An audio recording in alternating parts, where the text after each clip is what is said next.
Jim Bakar will come next, and then Jerry Lee, who's actually flying from Seattle, she's probably in the airport right now, will be our last presenters. And we'll have breaks, 10-minute breaks, and please make sure to be back on time because you have a lot of material to cover in 4 hours.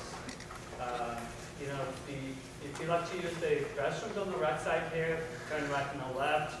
There's also a vending machine in the large kitchen area. Try to provide you coffee and beer and some bagels and donuts. The handouts, you get some of the handouts. You will receive more handouts as the other presentation starts. At the end, we're going to have panel discussion as you see in the agenda. So if you have comments or suggestions or things that's going to take time to discuss, please leave that to the end because we'll have more time to have everybody participate, and we'd like to think this to be interactive discussion between the panel and the audience here. So with that, I'll start with presenting our first speaker today. Tim Solmas is our first presenter, and he will cover the envision in the sustainable infrastructure and what ICI is doing. Now, I'm privileged to have worked with Tim during my career at Solmas, and also he was my mentor for about 2 years for a period of time. Tim is the chairman emeritus of Solmas. He's a leading engineering service firm. The firm focuses on water resources, transportation, energy, institutional, and municipal markets in the western United States. He's also the founding chairman of the Institute of Sustainable Infrastructure, and that's what we're here today to hear about what the institute is doing. He serves on the board of directors for several companies, as well as higher education and charitable organization. You know, if I introduce all the things that Tim has contributed, organization is going to take about half an hour. So I'll just let him start with the presentation. Thank you, Sam. I want to start by thanking Sam, my good friend Sam, for inviting me to be with you today, and also thank you all for your interest in sustainability. Clearly, it is an issue of growing importance, not just for the built environment, but corporate responsibility as far as sustainability is certainly a major issue globally. So I think we as civil engineers are certainly well positioned, and we're being called to do something significant and to make a big difference over the life of the projects that we're involved with. So it's really an honor for all of us to be engaged with sustainability, the principles of sustainability, and to be able to describe to the stakeholders in the built environment why sustainability is important and why what we do is important and how we create a more sustainable future for the globe. So with that, I'll begin my presentation.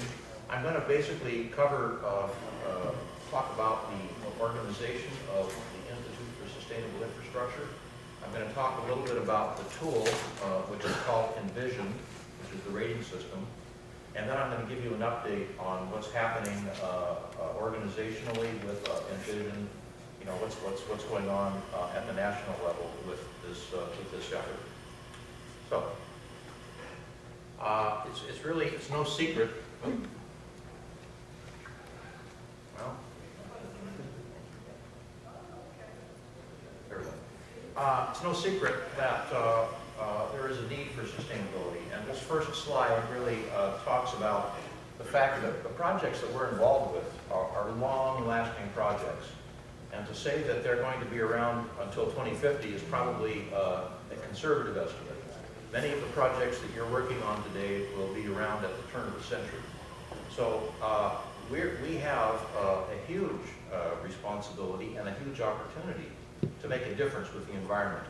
This slide shows that you know, the average life cycle of a nuclear power station is probably 40 years, highways 20 to 50, more, bridges 30 to 75.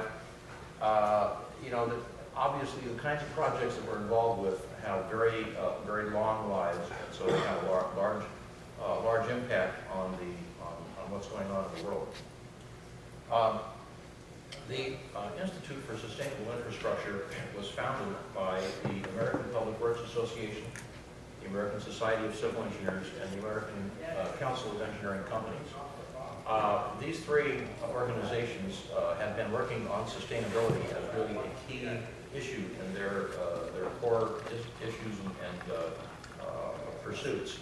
Of course, ASCE, with 140,000 members, very significant participant in this, and very much in the lead as far as the technical issues that have been incorporated into this tool.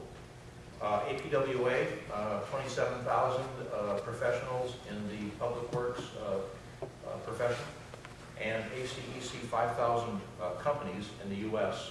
That are engaged with infrastructure and various kinds of engineering. So the three organizations came together to collaborate on moving forward with a rating system that could be used for non-habitable infrastructure. You know, you've all had projects that have gone to City Council or to the Board for approval, and somebody in a decision-making capacity has said, well, is this sewage treatment plant going to be LEED certified? Well, no, it's really not appropriate. It's not the right kind of measures for that kind of facility.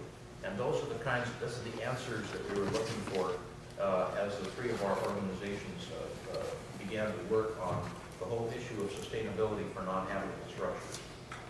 So one of the things that we thought we would accomplish by combining our forces was to leverage the membership of all three organizations.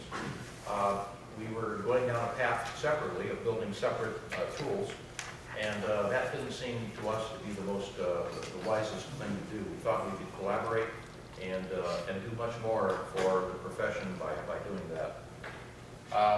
We're looking to create a framework because as we started doing investigation on the whole issue of sustainability and rating systems, we found that there were over 900 rating systems globally. Now, 900 rating systems means there's 900 vocabularies for how you think about sustainability, 900 ways of measuring it, and little tweaks and turns. And we thought, it's going to be really hard for stakeholders, for decision makers, for the public, for people that are only occasionally dealing with infrastructure to really understand what we're saying, unless we can somehow find a way to converge all of our conversations and definitions to a vocabulary that's consistent. So that was a big motivator for us. And again, in the same context, one of the successes that LEED has had is by being the leading way to think about sustainability for habitable structures.